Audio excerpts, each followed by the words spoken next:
Welcome to Mr. Kenyon's studio.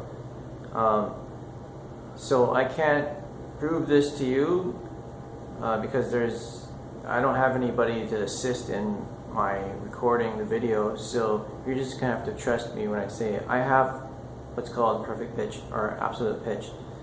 So if I sing a random note and I'll play it on the piano for you. That's the best I can do. Let's go.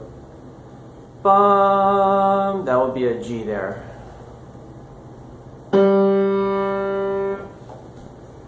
Bum. That's a A flat. Alright, so once I got the first note, then I can just use relative pitch after that anyway. But so if I'm walking around the store, some random place, I hear music, I have no access to any instrument, I can tell you what note or what key they're playing in. I can tell you the exact notes with no point of reference. That's called perfect pitch, or also known as absolute pitch. Now there's degrees of perfect pitch, and mine is far from perfect. I guess true perfect pitch would be to be able to get it in tune with the tuner, without having any electronic device. And I could see that having a use back before electronics, especially for like piano tuners, that would have been a very useful tool to have. But in today's day and age, with electronic tuners, there's literally no reason to have perfect pitch. I mean, I guess back before electronics, they would have used tuning forks anyway. So, I don't think anyone would have tuned the piano based on perfect pitch. So yeah, it's useless. It's basically useless. So, I know a lot of people who are involved in music.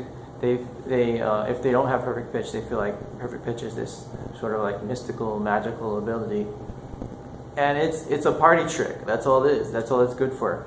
You can, I can like show off to my friends that I can tell you what note that is. Whoop-de-doo. It's completely useless.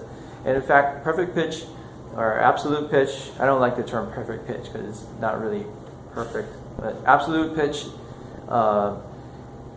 is more of a hindrance than anything else, because I can speak from experience because I have perfect pitch, and I know I've experienced there's drawbacks to it. For example, if you're trying to transpose and sight sing, when you see that note on that page, you hear that note as being what it actually is, what it's written on the page. But if you're singing in an a cappella group, for example, and you're the only one with perfect pitch, then good luck, because you're going to have to keep the entire group on the key. So if you end up going flat, which is very typical in singing a cappella music, you're just going to have to deal with it. Or what if you decide intentionally to transpose? Now that's where you're expected to, or somebody's asking you to intentionally transpose it. Then that's where you run into problems, because you see a C on the page and you hear a C, but they're asking you to sing a different note, right?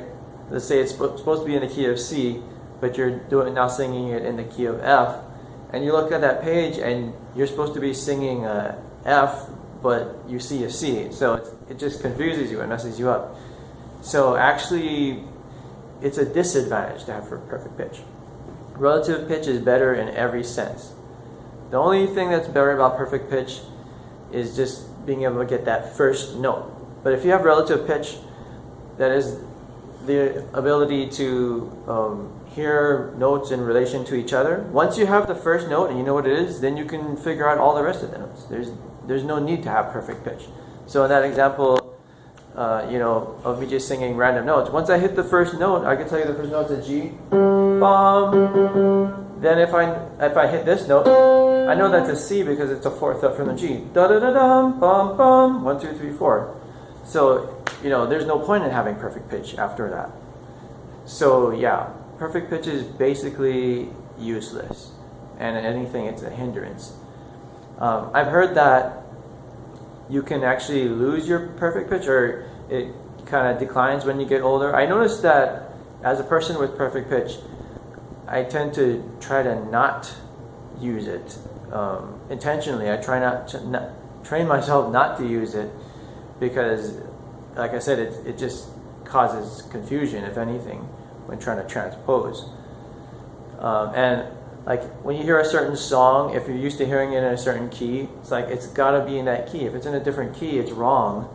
But then, you know, you got to be able to transpose. I mean, especially if you're like, you know, a jazz musician or like a studio musician or somebody who is expected to be able to transpose. You have to forget about that perfect pitch. Just throw it out the window. So if you're used to singing a song or playing a song in a certain key, you got to be able to adjust to be able to do it in another key. And again, if you don't have perfect pitch, no problem. Just do it in another key and it doesn't bother you. But you have perfect pitch, you're used to that one key, you do it in another key, it's like it's wrong. Right? It's like it sounds wrong, it just confuses you. So, yeah, nothing to be jealous about if you don't have perfect pitch.